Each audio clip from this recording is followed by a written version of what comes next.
Bom dia, amigos. Bom dia, meus irmãos. Estamos numa época em que se aproxima o Natal e é uma data que o mundo inteiro comemora e que é uma data que nós não devemos simplesmente ignorar. Ela no estado de Israel, por exemplo, existem 4 grupos de pessoas que estudam e que comemoram o Natal em datas diferentes. Tem um grupo que são os católicos, comemora o Natal no dia 25 de dezembro, usando o calendário gregoriano. Existe um outro grupo que são chamados ortodoxos gregos. Eles também comemoram o Natal em 25 de dezembro, mas eles não usam o calendário gregoriano, eles usam o calendário juliano. Isso altera mais ou menos em 7 dias adiante. Existe um terceiro grupo, que são os armênios. Eles comemoram o Natal em janeiro. E por fim, existe um grupo de protestantes que comemoram o Natal na primavera. Cada um tem suas argumentações, sendo que é quase praticamente impossível que o Natal realmente fosse em 25 de dezembro, no calendário gregoriano, uma vez que os pastores estavam no campo com as ovelhas. E hoje, por exemplo, deve estar em torno de 5 graus Celsius ou menos a temperatura naquela região, o que tornaria impossível os pastores estarem no campo com as ovelhas. Então, foi em outra época que Jesus nasceu, em função desses dados que a Bíblia registrou. Mas desde Adão, lá em Gênesis capítulo 3, verso 15, Deus já estava prometendo que o Filho viria. E ali fala, em diálogo com a serpente, que o herdeiro, e não os herdeiros, é o herdeiro, que é Jesus, iria pisar na cabeça da serpente. E a serpente iria morder o calcanhar. Essa é uma luta real, mas também é uma luta que se conclui na cruz do Calvário, quando a serpente realmente ali foi massacrada na sua cabeça. Eu imagino, lá na cruz do Calvário, como que devem ter ficado os anjos, porque estava o próprio Deus, que é Jesus, sendo sacrificado, levando a cruz do Calvário, e os anjos não podiam fazer nada, eles não puderam intervir.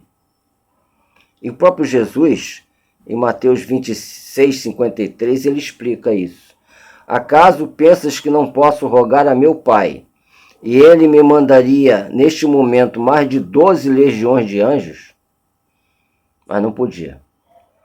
E ele teve que levar a cruz e morrer na cruz, no Calvário.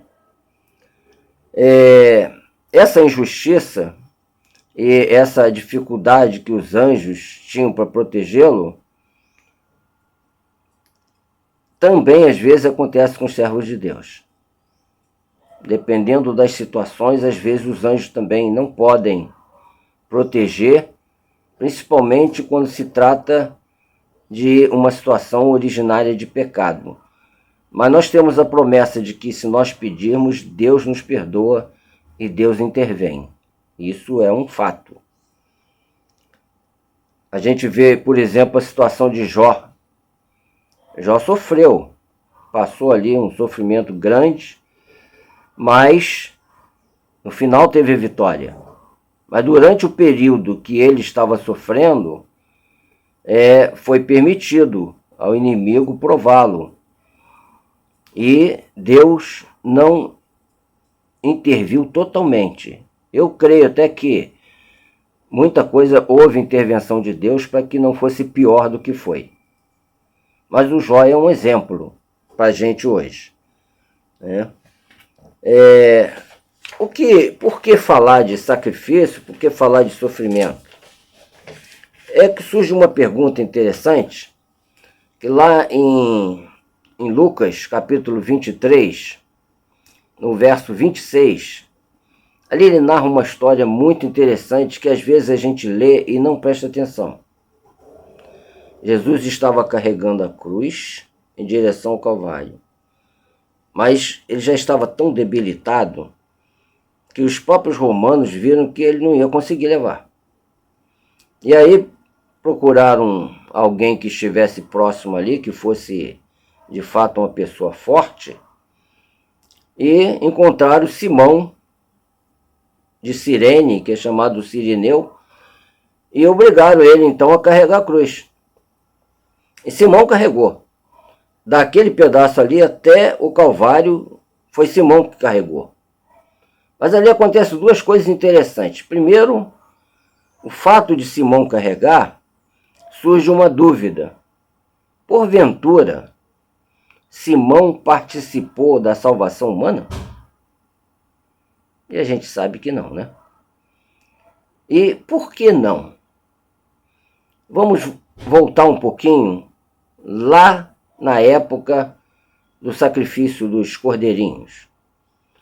O cordeiro eles cortavam a cabeça do cordeiro, mas em nenhum momento o sacerdote ou o sumo sacerdote, eles não ficavam batendo para o cordeiro sofrer e só depois matar. Porque no caminho do Calvário, o que salvaria a raça humana era a morte de Jesus, e não o sofrimento de Jesus. Por isso, Simão Cirineu não faz parte do plano da salvação. O que faz parte do plano da salvação foi Jesus, o próprio Deus, imaculado, sem pecado, morrer na cruz do Calvário. Ali sim, houve um sacrifício que Deus aceitou. Mas também, os ladrões que estavam ao lado dele também não tinha nada a ver com o plano de salvação. Um deles a gente até entende que se tratava de um ladrão que era bandido mesmo, e que entendeu que era bandido e ficava debochando de Jesus, porque estava ali sendo usado para isso. Mas a gente vê nitidamente a mão de Deus ao colocar o outro ladrão. As pessoas chamam ele de bom ladrão. Então, esse chamado bom ladrão, ele ficou ali ao lado, mas de certa forma era como se Deus estivesse dizendo para Jesus: ele vai ter salvação, assim como todos os demais terão salvação por esse sacrifício que você está fazendo. Ou seja, até na cruz, Deus estava ali intervindo. E a história não para aí. Ela continua. No mesmo capítulo 23 de Lucas, lá no versículo 27, ali diz o seguinte, que Simão Cirineu estava carregando a cruz. E Jesus, mesmo esgotado, mesmo naquela situação horrível que ele estava estava colocado, ele dizia: seguiam numerosa multidão de povo e tamanho mulheres que batiam no peito e o lamentavam. Porém Jesus, voltando-se para elas, disse: filhas de Jerusalém, não choreis por mim, chorai antes por vós mesmas e por vossos filhos. Olha que preocupação. O próprio Deus, em vez de se preocupar com a situação que ele estava, porque as mulheres estavam preocupadas com a situação que ele estava passando ali, ele disse: não chorem por mim, você tem que chorar por vocês. Ou seja, Deus tentando animar aquelas mulheres ali. Mas ele isso foi um sermão. Às vezes a gente lê isso aí como se fosse simples palavra. Não, foi um sermão. E não foi um sermão só para aquelas mulheres. Foi um sermão para nós hoje que estamos aqui também. E vamos ver o verso 29, o que diz? Porque dias virão em que se dirá, bem-aventuradas estéreis que não geraram nem amamentaram. Ele aqui já estava falando do ano 70, quando Jerusalém seria destruído, o templo seria destruído, e ali foi um caos. Os próprios soldados romanos, segundo historiador, um historiador que escreveu a história do povo hebreu, né? Esse historiador, ele, na época, ele colocou claramente ali que houve mães trocando filhos, Flávio Joséfo o nome dele, mães trocando filhos para que uma comesse o filho da outra e não morresse de fome. O exército romano ficou horrorizado com aquilo. Isso está escrito pela letra de Flávio Joséfo, que é um historiador que viveu essa situação nessa época. E aí então ele fala sobre isso, né? Mas também esse mesmo sermão que Jesus estava dizendo para elas não foi registrado só para elas, foi para nós que estamos vivendo hoje em dia. E se você ler o verso 30, você começa a entender isso. Nesses dias dirão os montes cair sobre nós e os outeiros cobrir-nos. Não foi bem exatamente isso. Nesses dias aqui, Jesus já estava ampliando a profecia para nós hoje. Por quê? Se você for ler, procurar saber aonde que está escrito esse mesmo texto, você vai encontrar lá em Apocalipse 6, verso 16, e ali está claramente se referindo àqueles que vivem na época da volta de Jesus. Ou seja, esse sermão era para o povo de Deus no ano 70 e é também para o povo de Deus antes da volta de Jesus, que somos nós. E ele diz assim, porque se em lenho verde fazem isto, o que será no lenho seco? O lenho verde era Jesus. O lenho seco somos nós. Então aqui está claramente definido que vai ser um período que não vai ser muito simples, não. Um período que vem aí daqui para frente. Vai ser muito sério. E quando a gente vê o período de Natal, a gente já entende que é um período que tem que se pensar em Jesus. Não é só presente, festa, não. Natal é algo muito mais sério do que isso. E muito mais amplo. A história do Cireneu, do Simão Cireneu, na Bíblia, ela não se encerra ali. Se você for ler Marcos 15, 21, ali diz que ele foi pai de Alexandre e de Rufus. E é interessante que em Romanos 16, 13, Paulo fala de um Rufus que se converteu. Ou seja, quando Simão foi chamado para levar a cruz, Deus também tinha um propósito com Simão e com a família de Simão. Assim como ele tem um propósito conosco hoje, ao nos dar essas informações, para que a gente saiba, não é para ter medo, não. Não é para dizer que vai ser terrível. Não, vai ser terrível. Até mais do que a gente pode imaginar. Mas tem uma vitória depois disso daí. É uma vitória final, né? O que a gente compreende também, que nós, hoje, né, estamos se aproximando do Natal, estamos chegando a uma época de comemoração, mas a gente tem que saber, acima de tudo, qual o significado do Natal. O povo de Deus do período final da história, eles têm também uma mensagem para ser dada, que está lá em Apocalipse capítulo 14. Ali está falando de 3 mensagens angélicas que têm que ser dadas também, têm que ser transmitidas para o mundo. E o povo de Deus é que vai fazer isso, transmitir essa mensagem dos 3 anjos, né? Mas o Natal, ele também é um presente de Deus para nós, para nossa salvação. Ele nos dá a salvação também no Natal. Ou seja, nos faz relembrar aquele período que o próprio Deus morreu na cruz do Calvário, né? Toda essa questão que a gente vê, a gente começa a entender que nós também temos que nos posicionar nesses momentos finais. Não são momentos finais só para sofrimento. O sofrimento, como eu disse, não é um princípio de salvação, mas ele nos permite lembrar que por nós mesmos a gente não consegue nada. Não tem salvação para nós se nós não buscarmos em Jesus. E o sofrimento, ele nos permite nos aproximar mais de Jesus. Eu gostaria de citar 3 exemplos que eu vejo aqui como interessantes nesse momento, porque são pessoas movidas por Deus para levar a mensagem de Deus para as pessoas. Eles doaram sua vida, doaram suas vidas para fazer isso, para pregar, para falar, para salvar.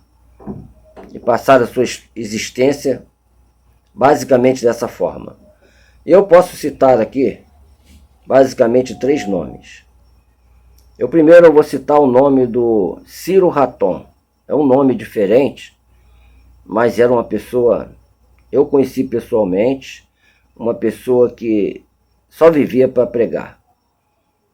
Ele tinha uma experiência e uma facilidade e só vivia para isso. É um verdadeiro apóstolo Paulo de hoje em dia. Uma pessoa que só vivia para salvar outras pessoas, né? E, juntamente com ele, teve o pastor Cavalieri, que tem muita experiência. Eu me lembro de uma história do pastor Cavalieri, porque eles resolveram levar a mensagem para a região dos lagos, essa região todinha das praias, e resolveram, então, começar a obra de Deus nessa região. O pastor Cavalieri, ele, numa das idas dele para essa região, tinha uma subida numa serra, e ele conta que estava de carro e subindo em alta velocidade. De repente, um caminhão ultrapassando um outro se viu na frente dele e não tinha para onde ele escapar. Ele não tinha como jogar por canto, não tinha o que fazer. Foi uma coisa tão repentina que ele disse que ele só invocou a Deus naquele momento e disse que de repente ele se viu envolto numa grande luz. Ele disse que ele sentiu uma paz, um amor tão intenso dentro dele. E aí, quando acabou aquela luminosidade, aquela cena, aquela coisa toda que ele sentiu, o caminhão estava ultrapassando o outro e ele já estava depois do outro lado do caminhão. Deus interviu ali e salvou a vida daquele seu servo, porque era importante que Deus mantivesse aquele servo na pregação do Evangelho. E tem muitas experiências, o pastor Cavalieri, o Ciro Raton, e eu posso citar também um amigo meu, que é o professor Pedro Paulo. São pessoas que estiveram envolvidas em criação de muitas igrejas. Eu vou até citar algumas aqui. Igreja de Rio Bonito, Itaboraí, Maricá, Araruama, Engenho Grande, Bacaxá e muitas outras. Estiveram também envolvidos na construção, na criação da igreja da Ilha do Governador, de Resende, de Vila Isabel. São pessoas que doaram a sua existência para a salvação de outras pessoas. E é exatamente isso que nós chamamos de Natal. Natal é o reconhecimento de que Jesus, na cruz do Calvário, ele ali propiciou a salvação. Durante o carregamento da cruz, Deus permitiu que a cruz fosse levada por Simão Cirineu, para que Jesus parasse e pregasse e apresentasse o plano da salvação e a preocupação do Deus do céu para com aquelas mulheres que estavam ali chorando, e também conosco estamos nos aproximando dos momentos finais. A perseguição não vai ser muito simples, mas nós podemos ter certeza que aquele mesmo Deus que estava preocupado lá na cruz do Calvário, ele continua preocupado conosco hoje e olhando por cada um. E é isso que representa o Natal. Não uma data, não um dia específico, mas o Natal, ele é realmente um relacionamento entre nós e Jesus. Uma gratidão, porque a salvação que ele oferece não é só um dia, não é uma data, mas é uma salvação eterna. E breve ele vai retornar a esse mundo. E antes disso nós temos que ter o compromisso de pregar essas 3 mensagens angélicas e levar o mundo inteiro para o conhecimento delas e para a salvação. Que Deus nos abençoe, que Deus nos dirija e que este Natal seja realmente um Natal diferente na vida de todos nós. E que Deus possa estar em nossos corações, em nome de Jesus. Amém.